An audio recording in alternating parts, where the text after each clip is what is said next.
And welcome to the Fantasy Flex Props Podcast for Week 7, presented by Prize Picks. I'm your host, Chris Raybon, joined as always by my dude, Sean Kerner. Sean, what's going on, man? What's up? What's up? I think I went 3-2 on this pod last week. I apologize for the CD Lamb under 75 and a half yards. He more than doubled that. So yeah, looking to get back on track with a 4-1 or 5-0 performance this week. How about you? Yeah, man. I feel like I haven't been doing well on this pod, probably because I've been taking too many overs, which I never do, especially if you watch Convince Me, I almost always go under. And the two times I went over, it was with Ryan Tannehill, which burned me, and I didn't learn my lesson. So I'm going 5 unders on this pod. I'll tease it right now. So hopefully we get back on track. And of course, for you guys that don't know, we'll do our top quarterback props, 2 running back, 2 receiver props. But we'll start off by previewing the Sunday Night Football showdown slate. It's the Indianapolis Colts going to San Francisco to face the 49ers, who are coming off a bye. So they have a little bit of extra prep. That's usually a good thing for a guy like Kyle Shanahan. So, Sean, what are you thinking as far as the captain spot? I mean, if we're talking captain for the 49ers, it's pretty simple. It's Deebo Samuel. You know, they're without George Kittle still. Brandon Ayuk is struggling. I do think Elijah Mitchell is a sneaky play here. But, you know, the Colts do have the top ranked run defense in DVOA. So maybe he's not a captain. So I think it's Deebo for me if I'm going with the Niners. And then on the Colts side, I think it's Jonathan Taylor all the way. We still don't really know how the wide receiver room is going to look heading into this game. But, you know, Jonathan Taylor is playing at a high level. Last week, he saw, I believe it was like 62% routes run rate versus just 29% for Nyheim Hines. So Jonathan Taylor is looking like a workhorse back right now. So I think if I pick a captain for the Colts, it's probably going to be Jonathan Taylor. Yeah, I love Deebo. Deebo's going to be my highest owned captain. Indianapolis is one of those teams that just likes to sit back in zone coverage. They don't blitz much. They're last in pressure rate. And they're fourth. They have play the 4th most zone. Deebo Samuel has 383 yards versus zone coverage. That's 2nd most in the NFL. So you give Jimmy Garoppolo some time to drop back, no real pressure on him. He's going to find Deebo in this one. So I like Deebo. I like him a lot more than the Colts, like Taylor. Mm-hmm. I think Pittman's an option as well, just because I think the Colts are actually going to struggle a bit in this game. You have the Niners coming off a bye. You know, that's usually a good thing, especially when you have a West Coast team.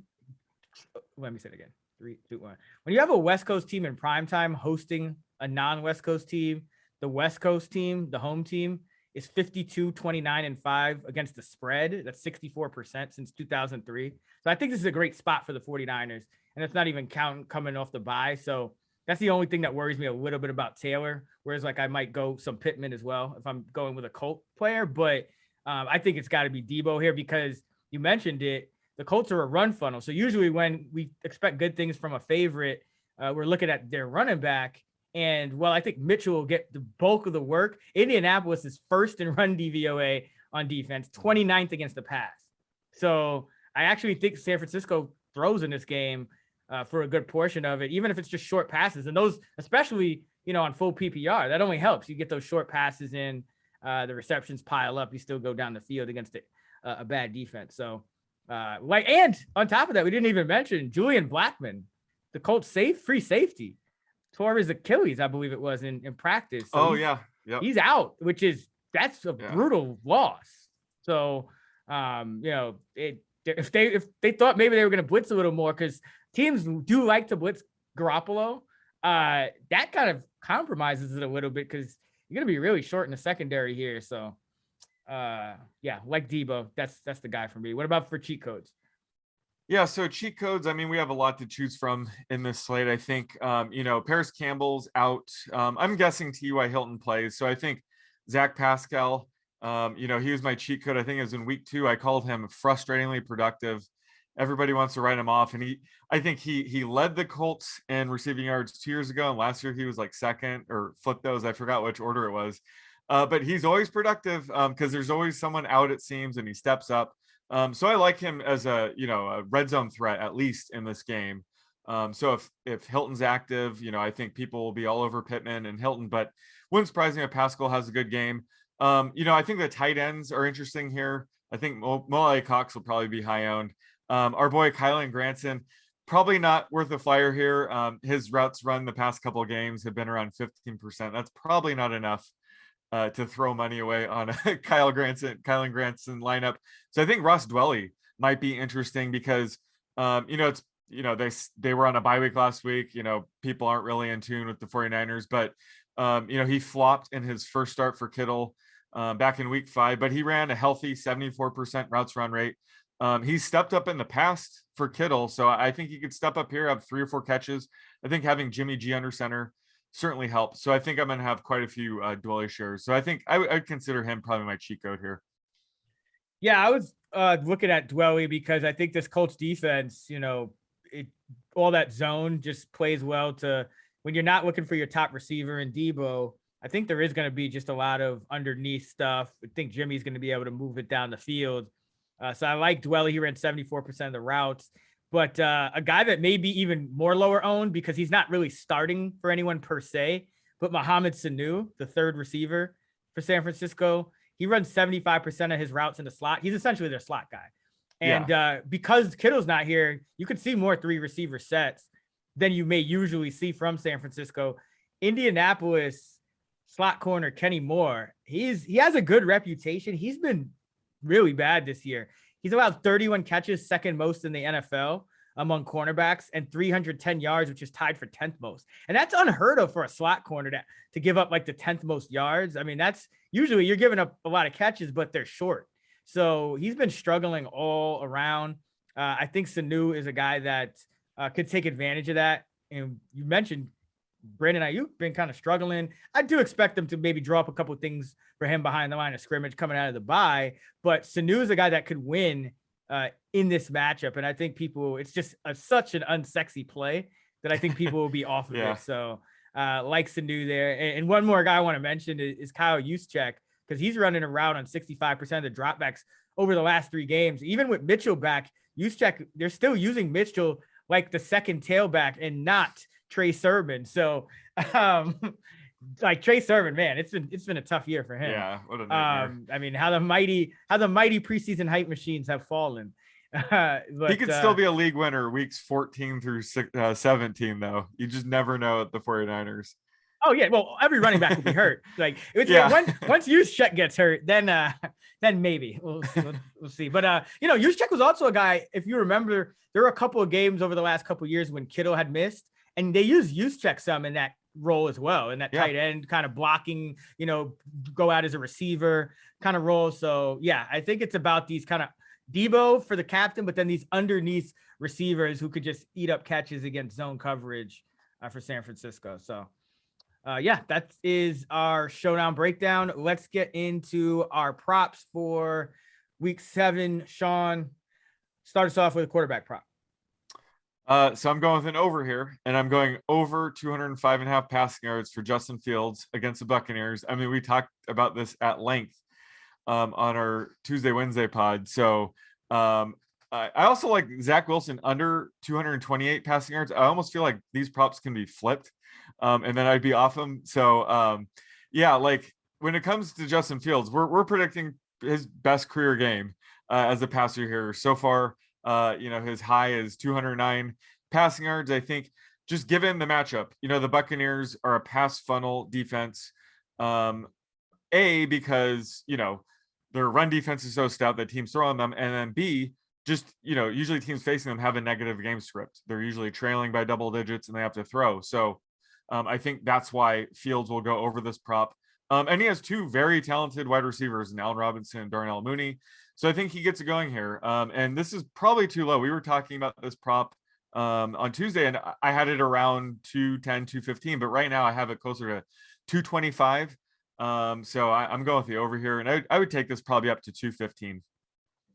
Yeah, I have Fields going over this one as well. And another thing to keep an eye out for is also his rushing, because I think he may also put in a career day on the ground. He had 6 carries last week, the highest among in his starts. And remember, in that week 2 game where he came in for Dalton, he had 10 carries. So it's not as if he's he's not going to have a high number of carries. They just really haven't been doing that in his first few starts. But you can't run on Tampa, so you're gonna have to throw and you're gonna have to run the quarterback. So yeah, I think Justin Fields has a pretty good day. High upside streamer quarterback. Yes, sure. Low floor but high ceiling. I'll admit that I have a little PTSD taking over 205.5. I believe that was the line in his debut.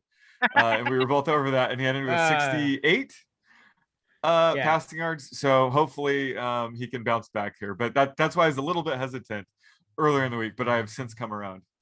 Yeah, I mean, this is why I gotta not take overs. So I just avoid PTSD. That's PTSD, not fun. All right, for my quarterback prop, I'm going Mac Jones under 246.5 passing yards. And the reason I love this is because of the spot against the Jets. Now you would think, okay, not a great defense. Why would you go under? Well, because if you look at how Belichick and the coaching staff, McDaniels, have used Mac Jones, in the 2 wins, he's averaging just 30 attempts for 209 passing yards. In the 4 losses, 38 attempts for 264 yards. So this is all about the game script. Against the Jets, they won 25-6 in week 2. I think it'll be a little bit closer, second divisional matchup, but Jones in that game, it's worth noting, had a season low 186 yards passing in that game. This is still a Robert Saleh defense that's actually overachieving. They're coming out of a bye, so they will have, some extra time to prep here for Jones.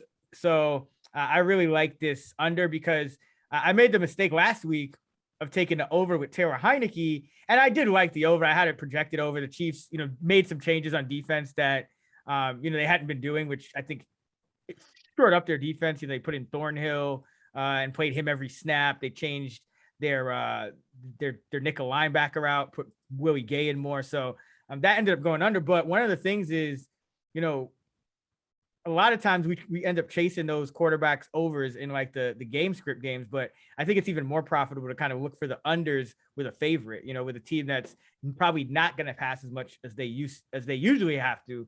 So that's why I love Mac Jones here, who again, just 209 passing yards and wins this year. Yeah, I like that. And typically in this spot, you'd also be targeting the Damian Harris over. But I understand if you're shying away from overs, why you would go this route. But yeah, Mac Jones hasn't gone over this number in their 2 wins this year. So certainly, I think just based on the game script alone, I would project this closer to 230 than somewhere in the mid 240s.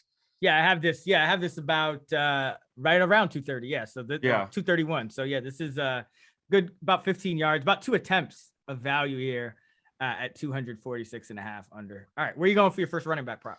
All right, so I'm going to join you on this under train, and I'm going with under 41.5 receiving yards for Cordero Patterson, of all people. No, you can't go under with Cordero. I think it's time. I think it's time to sell high a little bit on CPAT here. We get Calvin Ridley back. Russell Gage, from what I understand, is returning. Kyle Pitts is ascending like we all thought he would at some point. And defenses will have to start game planning for Patterson. So while I still like him in fantasy, I think he's like my RB10 or something crazy right now still. I'm projecting this closer to 46.5. I think he's due for some regression. Well, that would be over. What? That would be 36.5. Oh, he said 40. My Freudian slip. You want to go over. My mean projection is about 40, but when you factor in the distribution of yardages and things like that, it's closer to 36.5. Yeah, that was not as good of a Freudian slip as Nick Chump for Dearness Johnson, yes. But same thing. Oh man. Okay. I mean, hey, I don't think I'm there. I don't think I'm there. I don't think I'm going under on any Cordero Patterson props. I think his role is only going to grow. I mean, it's just, you look at his usage. Now, last week he did play. I think he ran he ran a season high in routes at 52%. Yeah, 52. I do think that was because, Ridley was out and Gage is out, but I I mean, this guy's just been so ridiculous that I'm just like off any unders with him. This is, Yeah, I believe me, I understand. I'll root for you though. I understand. And he's averaging a target on 37% on his routes run, which is absolutely insane. And I'm projecting him close to like 31, 32, which is still insane. So I just think with Ridley and Gage coming back, it's possible that he catches 4 passes here instead of like 6 or 7. So I'm just kind of betting on a little bit of regression here. That's all. You don't have to join me on this. You can root for me, but I gotta take a chance here. I will give you a reason for optimism here. So Miami is one of the 3 teams that plays man coverage more than half the time, along with New England and Denver. Cordero Patterson on the year has 3 catches versus 8. Let me say it again.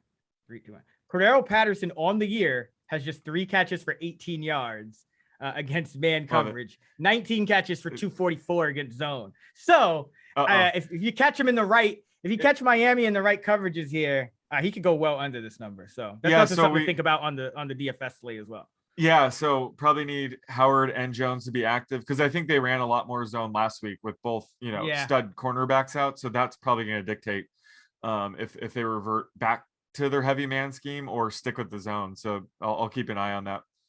Yeah, and interestingly enough, Howard and Jones haven't really been that good this year. So I would expect a big game for Ridley and a big game for Pitts, who, if they play man coverage, he's going to eat. So I don't disagree with you here. It's just Cordell Patterson is just like been that outlier this far. So I'm just chilling on him, but I'll root for you. Totally fair. I am going with an under that has been pretty profitable this season for my first running back entry, and that is DeAndre Swift under 43.5 rushing yards. He's been under this in 4 out of his 6 games for the Lions under Dan Campbell this year. His median is 38.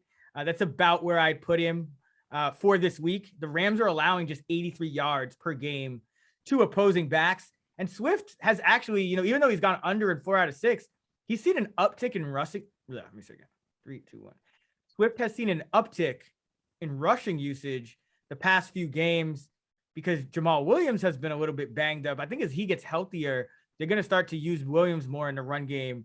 I believe they talked about that a little. The coaches kind of talked about getting him a little more involved. He's been one of their best players, and he's kind of been quiet. I mean, Swift he's going to play a big role in the pass game. And with the Rams 16-point favorites now, 2 possession favorites, it very well may be a lot of passing game script. So even if Swift gets his normal or gets the rushing workload that he's been getting these past few weeks, there's still a good chance that he can go under because he's been, I don't know if you saw the next gen stats where they kind of look at how many steps running backs take versus how many yards they get. Swift has been one of the least efficient backs in the league this year. Swift is averaging just 3.3 yards a carry, just 35.7 yards per game.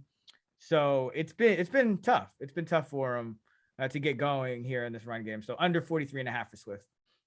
Yeah, I like this. I mean, he's a top 10 back this week in fantasy, but that's due to his usage in the passing game. And, he gets goal line carries. So I do love him for fantasy, but can certainly understand continuing the Swift fade you've been up to this year. And he's only gotten over this number twice this year. And those were 2 games where the Lions lost by less than a field goal. I don't think that's going to be the case this week against the Rams. So yeah, love the under just based on the game script alone. And like you said, Swift hasn't been that great of a runner, but certainly he's probably going to have a good game as a receiver. So that doesn't matter for this market. So I'm under on 43.5 here as well. Yeah, that could be a correlation, if you want to play those 2, because the Rams are going to keep those 2 safeties back. So, I mean, if you enter, I know you have to do more than one team in these entries, but if you do both Swift props and then another, some of the other ones we mentioned, that's a good correlation with his over receiving. Because that's where he's gonna eat. All right, where are you going for your second running back prop? I'm going with Joe Mixon over 63.5 rushing yards against the Ravens. He's gone over this number all but one game this year, and that was the game where he was extremely limited with his ankle injury. So this week it looks like Samaje Perine going to return, but Chris Evans, he's shaping up as a game time decision. So I think if Perine plays, he'll be eating into Mixon's receiving work, if anything. I think in a game like this, the Bengals are going to lean on Mixon. They've been a really run heavy team all season when Mixon's been healthy. So I think he's a lock for, 18 to 20 carries here. So again, I don't know if he's going to be extremely efficient against the Ravens. This is more of a volume play. So I think he has a pretty high floor. So I'm projecting him for 18 to 20 carries here for 70 yards. So I think we have a bit of wiggle room. And like I said, there's a high floor here. So I would take this up to probably 66.5.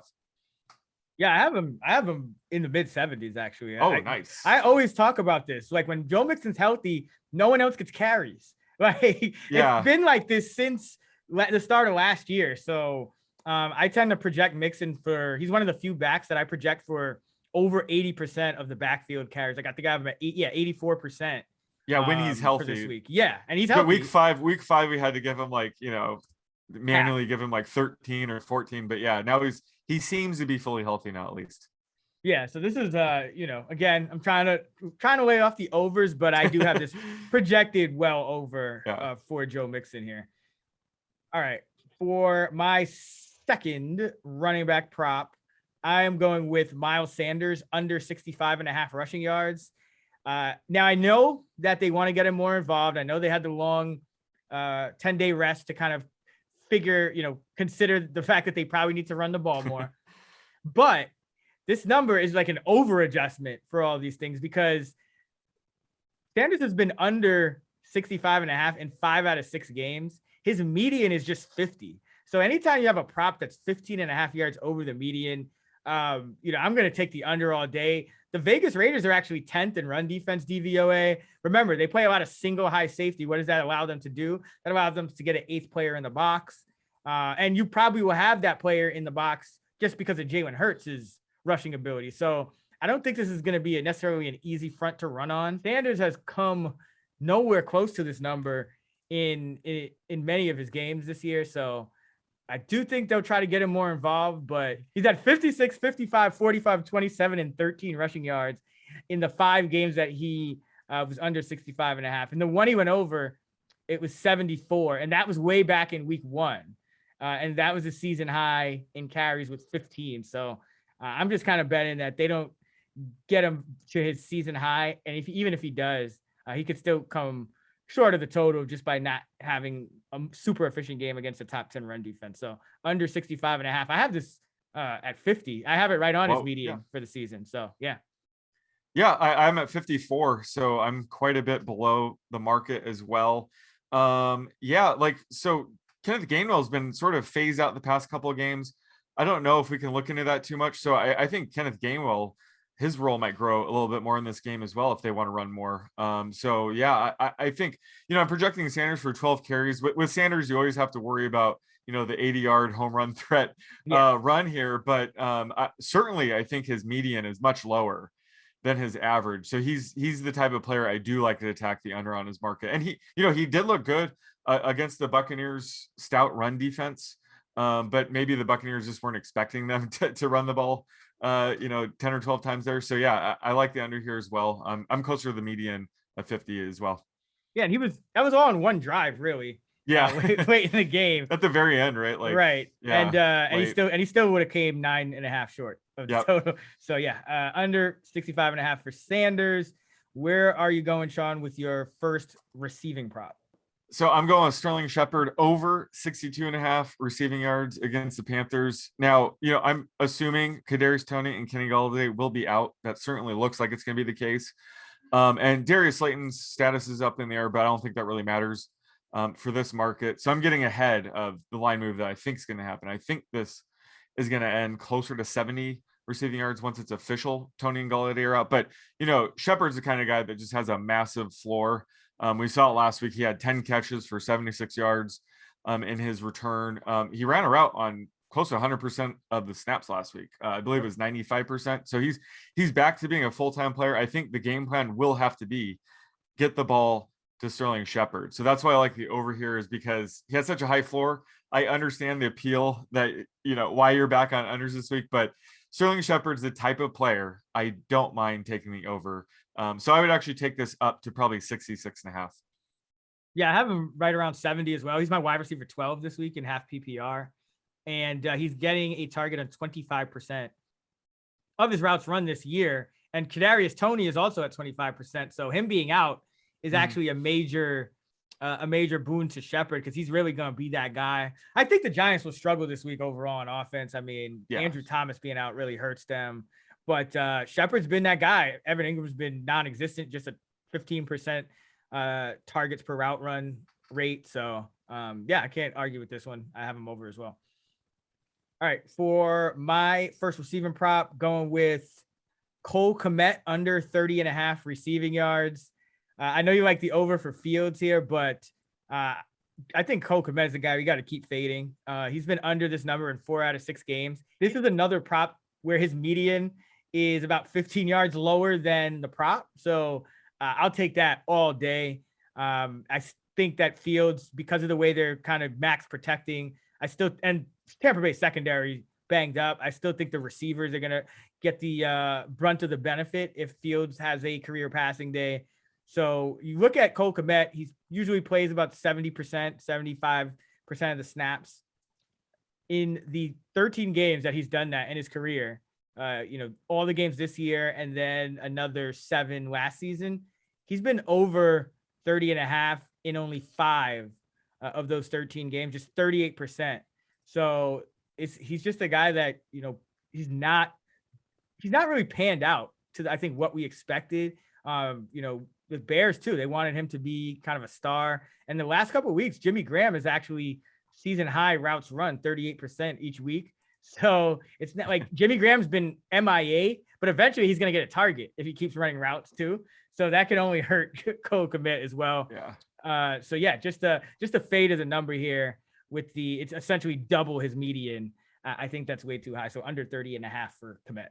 Well, it shouldn't be surprising that his median's so low, given the Bears have averaged like 100 yards passing per game. So, but yeah, I agree. I do think Fields will go over 205.5 passing yards, but that probably won't be due to dumping it off to Cole Kmet for 4 or 5 yards at a time. So I do like the under here. I'm projecting at 27 for his average. So, I think the line should be closer to 21, 22.5. And I did mention that I liked him for DFS because he's so cheap, and I'm expecting maybe another end zone target this week.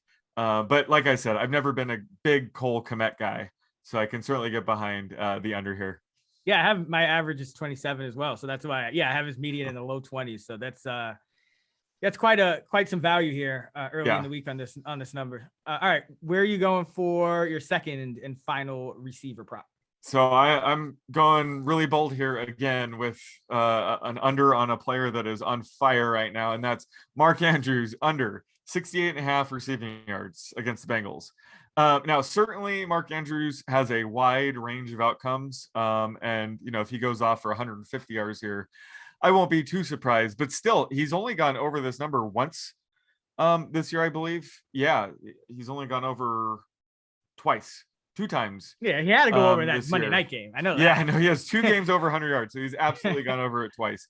So it just goes to show that even though he's off to a great start, he's not going over this number with regularity. I think he comes back down to earth this week. If Sammy Watkins returns, it'll be the first time Lamar Jackson has all 3 starting receivers at his disposal. So I think that could impact Andrews a little bit. I think Nick Boyle might be returning either this week or next week. So that'll be interesting to see if he can cut into his routes run. I know it probably doesn't matter too much for other people, but when we're projecting players, if, Nick Boyle takes away, 10% of Andrews' routes run, that's going to ding him close to a half reception. So that's something I'll be looking for in the future. But yeah, I think just this prop is just a bit too high. I think, somewhere around like the low 60s, 62.5 would be a fair number for this. So I'm going to fade Andrews here with the under. Although, still like him for fantasy. He's my tight end too because of the touchdown upside, but he has a much lower median than people realize. Oh, you're going away from my guy Waller here? You're going TE2 for Andrews? Oh, well, it's tied. Yeah, so it's very close, but Andrews has him in the touchdown projection, which is huge. So I guess the the higher floor play is still Waller, but just when it comes to raw ranks, Andrews is my tight end 2 right now. I still have Waller too. Love him against the Yeah, zone coverage and totally Philly. fair. I'm not going to argue. I'm not going to argue having Waller tight end 2. Totally no, understandable. I do want to say though, and I have Andrew's average projection at 65. So his median, I have it. It's like under 60. So yeah, I am in agreement with the under here. And I mean, 68.5. That's just a high number for any player in the National Football League, not named Devontae Adams, pretty much. So yeah, he's allowed his 98.5 or whatever it is this week. Like only he is allowed a reception projection that high. Oh, 90. I have Devontae at 115 yards this week. So like that shows you where I'm at. No argument here. No argument here. For what it's worth, guys, if you want to take an over. Okay. And I'll join you though. I'll fade a guy that is uncomfortable to fade, and especially it's a primetime game. So I know people will probably be looking for something to root for, but that's not what we're here for. We're here to play the numbers. I'm going under. DK Metcalf, 60.5 receiving yards. He's been under this in 3 out of the 6 games already. And that's even with, 5 games with Russell Wilson, or 4 3/4 games with Russell Wilson. Last week, he went over this. He had 11 targets and still only 58 yards. And the reason I think that's worrisome is because Pittsburgh is a little more, zone defense heavy. They're not going to play quite as much man as a team like New Orleans. Like New Orleans loves to play man coverage. They play it at the 7th highest rate. DK Metcalf this season against man coverage, just 6.7 yards per target. Against zone coverage, 13 yards per target. So it's almost double the amount of production. And last season as well, he had a much better yard per target against zone than against man. So this just spells trouble with Geno Smith at quarterback, because you're going to have a guy like Marshawn Lattimore probably following him. And remember, New Orleans held Devontae Adams to just 56 yards and Terry McLaurin to 46 yards. So this is one of those defenses when they face an elite receiver, more often than not, you're going to see that receiver come well short of expectations. Every once in a while, a guy will get a big play and go over. But the fact that we have Geno Smith here and he got 11 targets in an overtime game and still didn't go over the number against a defense that I think he was better suited to face, I'm really worried about him in this spot. So under 60.5 for DK Metcalf. I have about 55. Yeah, I like it. And I always say I never want to bet against DK Metcalf, but this seems like more of a bet against Geno Smith. That's why I can get behind it. So yeah, I'm there with you. I have his projection closer to 60. So yeah, my median will be closer to about 55.5 as well. Yep. All right, so that is going to wrap it up for our week 7 props. To recap, Sean going with Justin Fields over 205.5 passing yards, Cordero Patterson under 41.5 receiving yards, Joe Mixon over 63.5 rushing yards, Sterling Shepard over 62.5 receiving yards, and Mark Andrews under 68.5 receiving yards. I am going with Matt Jones under 246.5 passing yards, DeAndre Swift under 43.5 rushing yards, Miles Sanders under 65.5 rushing yards, Cole Kmet under 30.5 receiving yards, and DK Metcalf under 60.5 receiving yards. That is going to do it for the pod. Good luck this weekend. You can find Sean on Twitter at @_oddsmaker. You can find me at Chris Raybon. You can find all of our prop picks by following us at those same handles in the Action Network app. Be sure to check out actionnetwork.com for our fantasy football rankings, projections, and betting content, and fantasylabs.com for our DFS content, models, and tools. Until next time, let's get this shmoney.